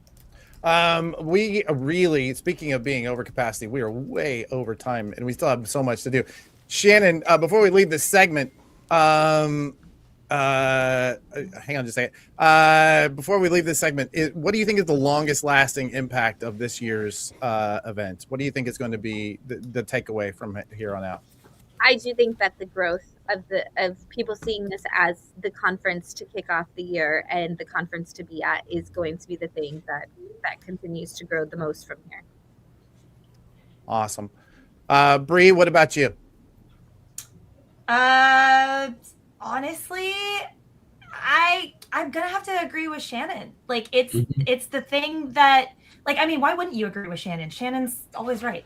Yeah. I mean, but literally, like, it's the kickoff. It's like the thing that gets started. Like, it is always in my list of things that I must do as like convention touch points. And it's not a convention, it's a conference, but literally, like, it is the start of my con season when we're figuring out what to do.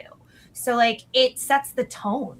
Like, it's just great. You get a lot of really good information.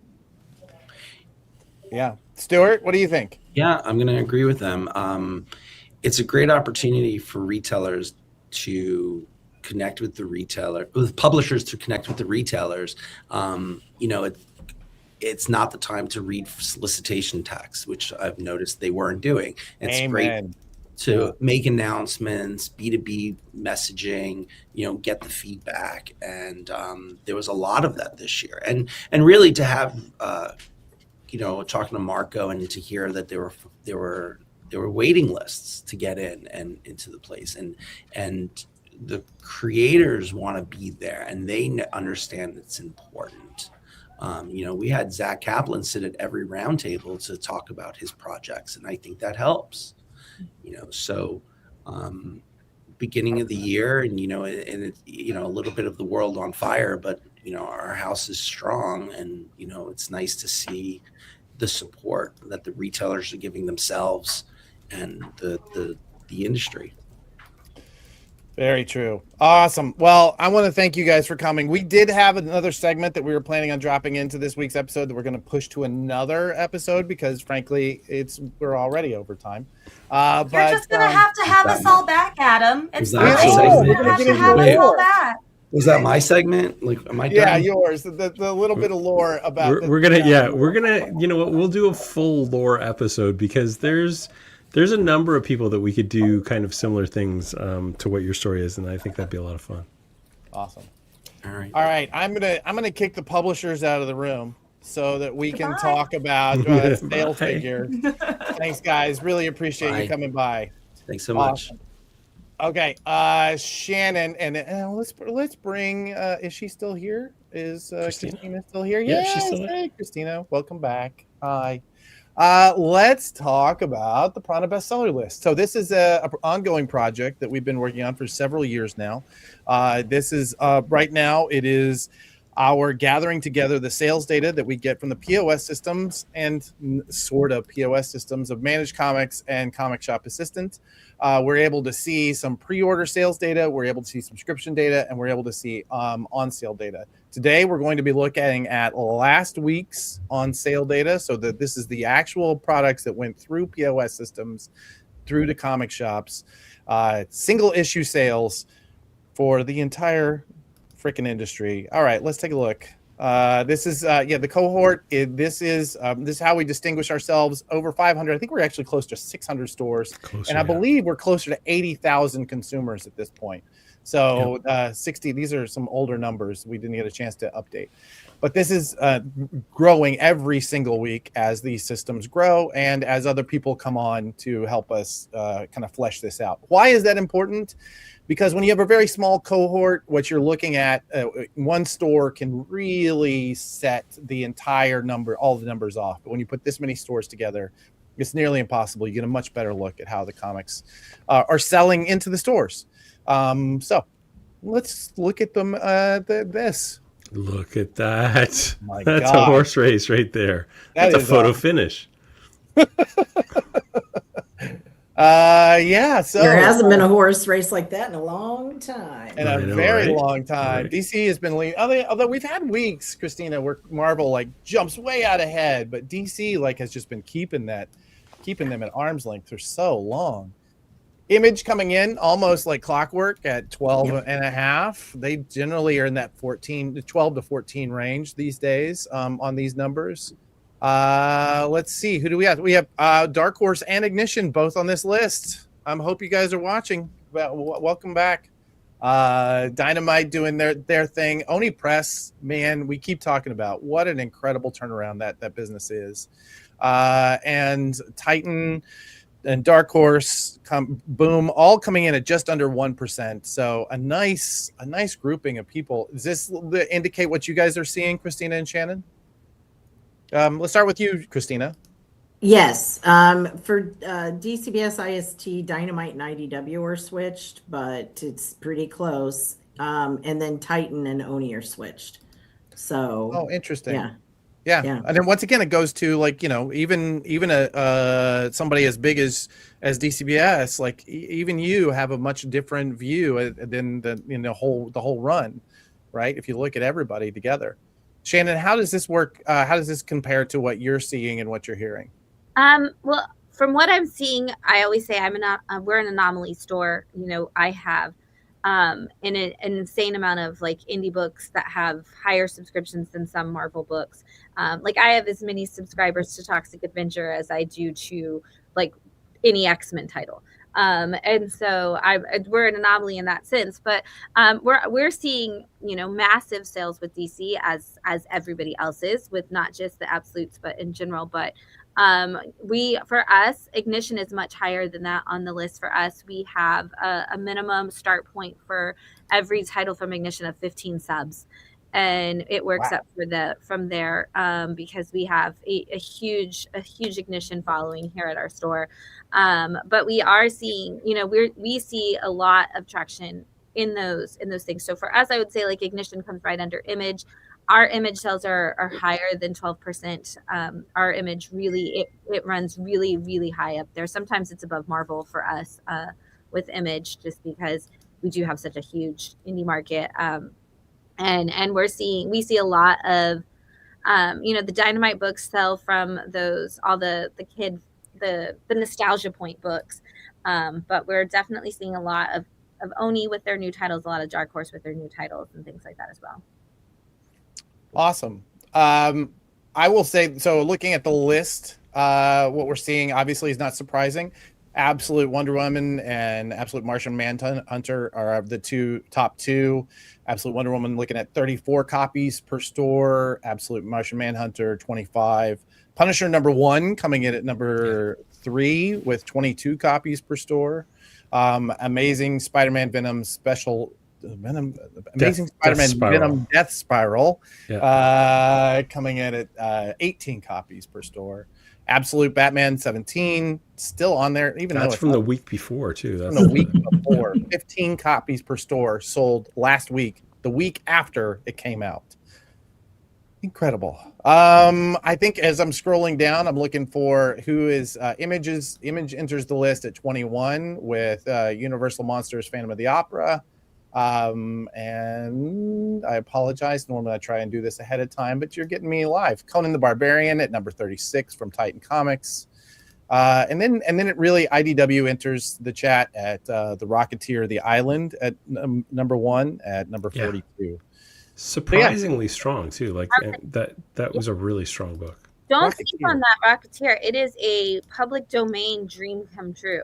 There is that is every public domain thing that you didn't know you wanted to see come together in that book in a cool way.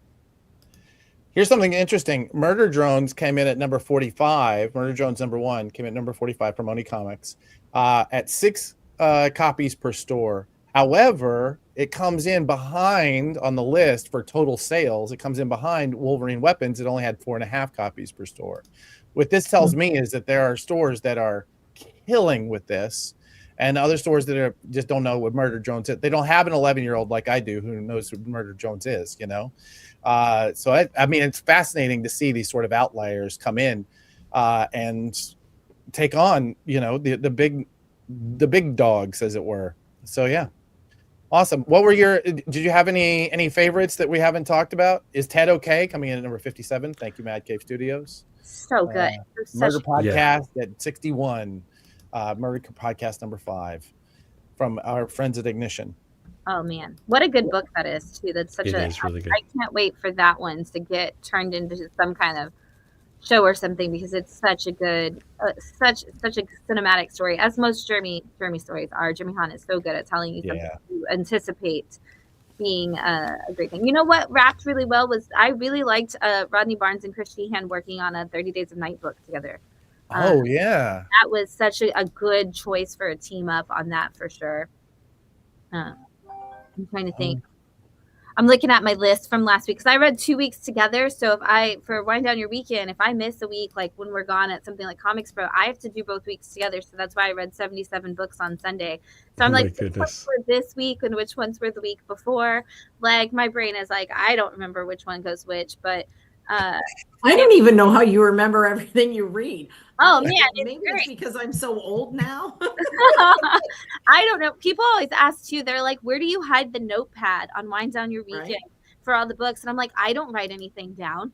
Like, I don't know how you retain it. Like, I genuinely, I will read some where I'm like, "This is one of the best books I've read in how long?" And the next week, you could ask me what it's about, and I'd be like, "No idea." I have to go back and look at it to see. Like, I'm impressed by that. Yes, I will say I accused Jeremy and Philip of creating murder podcasts as bait for Christina. Yeah, no, they totally did. Because what they did is they finally listened to me, because I've been telling people to make a book like this for like 5 or 6 years at least, and no one has listened. And I'm like, if you want to get female readers into your stores, you do true crime stuff, and Murder Podcast is perfect for that. It is absolutely perfect. True crime and romantasy. We need more of That's those right. things. Well, I want us to get more smut comics too. Like, come on. Amen. Which, that said, is anybody reading Aerotech, which is was not out last week, but was out 2 weeks ago? It's from SHP's Mature line. It is about a woman who works for a company that produces sex robots, but it's actually like, so you have all of the like smuttiness of that, but it is actually a commentary on how women are treated in the workplace, because she is the executive in charge of the project, and they keep like just running over her and trying to like push her out. And you've got the skeezy man that comes in and is like seducing her to try to like be like, "Oh no, I'm just here to be your business partner." But then he's like, "Oh, by the way, like I have all of that information now to use against you." And so it is like a book that we're seeing anything like that. And I'm like, and everybody that picks it up is like, "Oh, well, it looks like it's really anti-feminist because like sex robots are on the cover with their boobs." And I'm like, read it, go sit over there, adult, and read it in the corner and tell me how it's not actually. It's like such a good, again, commentary on. I love it. Megan, what's it called? Aerotech from SHP. I will say, as somebody who is a fan of the smutty comics from way back, I do say that I do struggle with being the pervy old guy in the room, like when we want to talk about this. So we're gonna have to have you guys back when we do talk about it. Obviously, you know what? Maybe we'll just have an entire Comic Industry Insiders Live that's just you and Bree talking about the return of smut comics. So Brian and I don't feel like the pervy guys. We'll just have to go. Megan on the show. Megan needs to be there with us. Megan, 100%, please. More Megan, less Adam. I agree with that. There we go. Awesome. Okay. Well, and yet another good week for comic shops. Yet another good week for growth. Thank you, Christina, for all the work that you're doing in that realm. Thank you, Shannon, for all the work that ComicsPRO is doing, and thanks for coming on the show today. Of course, we're really looking forward to building this out with both of your help, because I think this kind of information is absolutely necessary for us to grow as an industry. So, thank you for coming on the show. I appreciate it. Thanks for having us.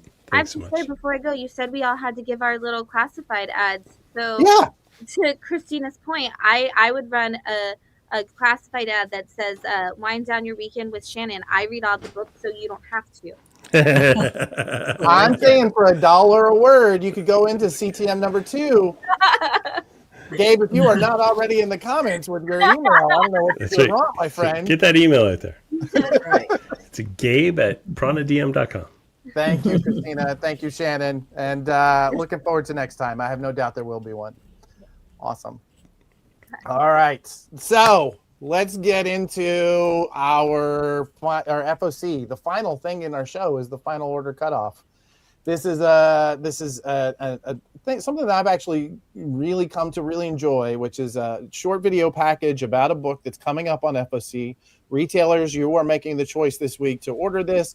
Fans, you should be in there 100%, making sure that retailers are ordering it after you see this. You're going to want it. And this is always led, as always, by our friend Keith Davidson. Let's run that package. Hello, welcome to the Final Cut, where we take a quick look at upcoming projects headed to final order cutoff. I'm your host, Keith Davidson, Prana's direct market specialist, and I'm joined this week by Austin McKinley, the writer and artist of the original graphic novel Riot Force. Austin, welcome. Hi, Keith. Thanks. Good to be here. So let's lay the foundation for our audience. What is Riot Force about? Riot Force is about a maverick, wisecracking team of crime fighters who have to stop a mad bomber from destroying the city, only to discover that the mad bomber is funded by the same corporate power that signs their paychecks. Well, now this is a wild, over-the-top action book with far-out characters. What do you love most about this kind of storytelling? One of the things that I think makes cartooning so powerful is it has the ability to transcend language. Obviously, I have access to the written word, but I can also show you how a character feels, and that activates mirrored neurons. We had the ability to understand faces before we ever had a spoken language, and so cartooning can cut right to the heart of how you're meant to feel in this situation, and it's a collaboration, it's a conversation with the reader because they're reading it at their own pace and they're imbuing it with their own personality and taste. Are there other comic titles in the marketplace, or perhaps TV shows and movies that you feel have a similar kind of feel to Riot Force? Obviously, it's heavily influenced by 80s cartoons like G.I. Joe, arcade games, action movies like RoboCop and The Running Man. It's also kind of got a subversive streak. It's a little bit of Judge Dredd, 2000 AD, the kind of thing that navigates moral complexity and explores the dark side of corporate power. So let's talk about the audience for Riot Force. Who do you think will love to read this book? Teenage boys. At least that's the idea. This is a story that I've been wanting to tell since I was first drawing comics in 3rd grade. These characters have been with me my whole life. It's very much aimed at a teenage sensibility, but it's filtered through an adult perspective. So anybody who likes themes of contextual justice and team dynamics and playing with comic book tropes in this subversive way is going to love this story. That's who Riot Force is for. Now, are there any last words that you'd like to share about Riot Force? Just that this book is the culmination of nearly 40 years of creative incubation, 3 years of full-time nose to the drawing board work, and I'm so excited to partner with retailers to finally share it with the world. So a huge thanks to all the shops and bookstores that support truly independent original graphic novels. Austin, thank you very much. That's all for today, and we really appreciate you joining us on The Final Cut. Thanks for having me. And to our viewers, one last reminder that Riot Force, published by SourcePoint Press, will be hitting stores in April. Retailers, look for it in the Prana Publisher section of your distributor catalog and on FOC this coming Monday. Take care.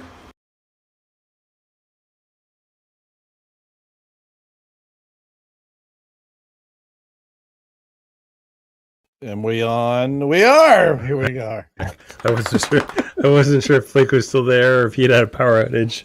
I know he's got a meeting to go to soon. Blake, thanks so much for all you do. Yes. You're the best. He truly is. Thank you. Awesome. Well, let's looks really fun, eh? Like there's a whole bunch of books like that are kind of entering the market right now. There's one called Robo Wolf that looks like the fever dream of Eastman and Laird. Honestly, it's like absolutely crazy. So it's fun that this kind of stuff is coming. This does give us an opportunity. So yes, if you want to hit the next slide, these kinds of books are available now, and you get an opportunity to really support them and push them into the stores, and which gives us greater diversity of product in the stores. It gives the new creators a chance to get a foothold, and it gives the stores even better representation of everybody. So yes, Riot Force in the stores. Here are, if you want to pause this right now, you can actually take down those order codes for Lunar, Universal, and Diamond UK FOC on Monday. Thank you for ordering early and ordering often. Awesome. Okay. Yeah. Did you enjoy hearing about the books that were out last week and how well they did? Well, every week in the Prana Bullet, which is the newsletter we put out on Fridays, we give you the top 400 best-selling single-issue comics in comic shops on a live basis, very nearly the week before. We also run down all of the biggest news stories of that week, making sure that you get everything that you need to understand how the comics industry is thriving and surviving in this nutty landscape that we're all in. So yeah, the Prana Bullet, please do pranadm.com or snap a pic and go to the QR code. What else? I'm not going to promise this, but okay, after the show, you and I are going to talk about the possibility of putting that video somewhere, because I'm a little worried about copyright infringement on here, but there's no rules about emails, and maybe we can put it somewhere and people can see. Good idea. Breeze, huh? Perhaps if you sign up for the newsletter, perhaps you will see Breeze doing maybe not the best song in the world, but in fact, a tribute. Indeed. I'm going to try and channel. Blake. Let me see if I can do it. Oh my God, you guys! Negative Burn, multiple award-winning anthology returned. It's on Soup right now. The campaign is still going. You got to get there. There's a limited edition metal variant available. Oh my God, it's Negative Burn. Why aren't you buying it? Just go and hit the button as many times as you can. Just a second. I don't know how he does that, man. I am legit out of breath right now. Sorry, folks. Sorry. Yeah, Negative Burn. It's on Zoop. Wow. Award-winning anthology. Still, I think it's still got a few days to go, so get in there and order it.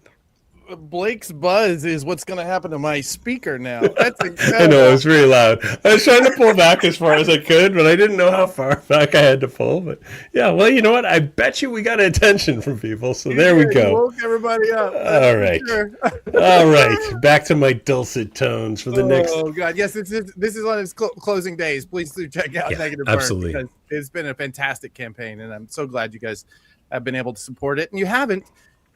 You have a very small window, so go check. Isn't there also something special about the metal variants? Am I wrong on that, or was there? That's being played with. There's something that might come out about the metal variants. Don't you? There's some pretty cool stuff. So get on there and check out the campaign for Negative Burn. Just go to zoop.com and Joe Pruitt put together this incredible book. Oh yeah. All right, we've got some secrets. Yes. I'm not sharing them right now. They're very close to being released. I'm not allowed to say them. That's why my mouth is redacted. But you go to managecomics.com, click on the Get Started. You'll get into our email list. And as soon as these secrets are released, you'll be the first to know. I haven't been this excited about Managed Comics in a long, long time. I've shared some of the plans with Adam. I've not shared some of the plans with Adam. Let me just say... Boy. Yeah. And I'm smart enough now to know not to overpromise. So all I'm going to say is there's some really cool stuff coming up, and you should get on that list and find out more. Amazing indeed, Dirk. Amazing. There you go. Okay. Oh yeah. Comics the Magazine #2 also on FOC on Monday. This coming Monday. Why didn't we do a video package for Comics the Magazine? I didn't know that it was this coming Monday. I thought we had a week. This whole episode should have been Comics the Magazine. What are we doing? Man, I'm so we were going in a lot of different directions. I got the loud environment. Sorry. From my watch. I'm not going to channel Blake's buzz, but I will tell you, I have in my hand right here the first issue of Comics the Magazine, and I will tell you, having gone through every single page of it, look at how beautiful this thing is. This is a gorgeous magazine. You guys want to have this. Look at that. Look at that chart. You need to have this thing. Oh, can we talk? Can we talk maybe, let's see, Will Comics the Magazine sell other comics for you? Yes, it will. Yes. Will Comics the Magazine help you know what is hot? Yes, it will. Will Comics the Magazine tell you who the best creators are? Yes, it will. Go. Buy more. Buy more of number 2. I want to say I really had planned, and I think we will. There was a problem with distribution that kind of screwed up our timing on this. All excuses. I mean, once you're a publisher, you're nothing but excuses, I guess. But I will tell you that one of the things I'm most proud of in Comics the Magazine is that on the last page, if you want to hold that up, the last page of every issue is going to be an order form in which we outline every single book that we have promoted or talked about or reviewed inside of that book. If you have an ad in that book, you're on the order form. If you hand that, you can hand Comics the Magazine to anybody in your shop and know that it is going to be selling books for you. That's why we priced it in the way we did, so that you can give it away. Comics the Magazine, number 2, coming in hot. FOC on Monday. Look at that. You want to sell more comics? I mean, give people Comics the Magazine. This is what I'm saying. 100%. There you go, baby. I think we have another Comics the Magazine slide, right? I can't control the slides anymore. I know. I've got the whole. Do we not do? Oh, you know what? We also had a slide for. You know what? I'm going to say right now. I've been talking about classifieds. As the guy who works to. You are welcome. Oh, do we have the classifieds slide? We don't have a classified slide. All right, I thought we did. So my job really in this is to kind of put together, do the high level stuff. But this week I'm stepping in and I'm going to handle the letters for Comics the Magazine, right? And we're also putting together the classifieds for Comics the Magazine. You're going to be seeing a lot. If you follow me on social media, you're going to be seeing me talk a lot about classifieds, because I think dollar for dollar, it is the best value if you want to get in front of comic shops or comics people, period. $1 a word to get you in front of 100,000 comics fans. $1 a word. I don't know. I literally said that's too cheap. I know. Literally. Yes. Yes. They're back. Right. So let's go. Come to us. Let us know what you want your classified to be in number 2 this week. You only have this. Oh yeah, that's right. It was there earlier. Right there. There you go. That's the one. It was. So this week is our last chance to get into number 2 for the classified ad. So you want to drop a line to our good buddy Gabe at pranadm.com. Wow. And Gabe's gonna drop his email in the chat right here. Gabe, go ahead, drop it. There you go. Excellent. Can we also talk about the fact that your classify ad is going to be designed by Rico Renzi? Yes. That alone is look at those things. Those you know what? Your classified awesome. ad is going to be a graphic that you can use in your online ads. 100% you can. Designed by Rico Renzi. That is a deal of a century. You're getting a Rico Renzi design for $25 at minimum. Yeah. I mean, seriously, come on. All right, classified. Also, letters to the magazine. For those of you who've already seen it, please send us letters, and I'm including you, Brian. Send us letters, because we're putting together the letters column right now, and as opposed to the first one, we don't have 6 letters from Chip Zdarsky to fill up that space. So. I got to tell you, I shared it with Bob Murphy last night. I shared the magazine with Bob Murphy, and he has got some words. Wait a minute, you. So Bob Murphy of Murphy's Apple Juice? Yeah, Bob Murphy of Murphy's Apple Juice. He and I are tight. When I was in California, I jaunted up to Modesto to visit him real quick, and I dropped him a copy, and he and I were talking last night, and he's got some words. So you may see a letter from to the editor from Bob Murphy. I'm looking forward to that, and I'm not saying that Bob. I would love to see a letter from the editor, but maybe Murphy's Apple, the current regime, maybe they need it classified, because we need to balance that out. I don't know that I'm allowed to talk about that other group. All right. I'm just saying if they're fans, I know Bob's always watching me, so I gotta be very. I hear that. I'm just saying sometimes they watch the show. All right. I feel you. Yeah. All right. Is that all the CTAs? I think that's it. Yeah. Let me just do a real quick pass through this slide deck, real quick. God. I don't know if you know this. We went a little over. Yeah, 39 minutes. Okay. Awesome. All right. You know what? You know what the thing is? I was just thinking about this, Brian. The people who are watching this right now, who are in a comic shop, right? Maybe this being shown, and they're like putting together a stack of comics right now that they're going to take up to the counter, and they're going to say, "Hey, I also want to subscribe to some of these things." You know what we should say to them? Probably thank you. Yeah, that's right. Absolutely. And you know, the person who rings up that and then diligently works with the POS system that was incredibly well designed by somebody who knows how comic shops works. And I don't do POS systems. And adds all those pieces to their subscriptions, to their pull boxes. You know what I say to them? I say thank you. Absolutely. And to their boss, yeah, go ahead. Oh, I was just going to say to the people that are out there that are out there and they're in those 4-color mines and they're out there and they're supporting the Kickstarters and they're out there doing the God's work. I mean, thank you, people. Thank you, Blake. And yeah, for those of you that are self-publishing, thank you. For those of you that are working publishers, like folks like Bree and Stewart, absolutely, and Morgana, thank you.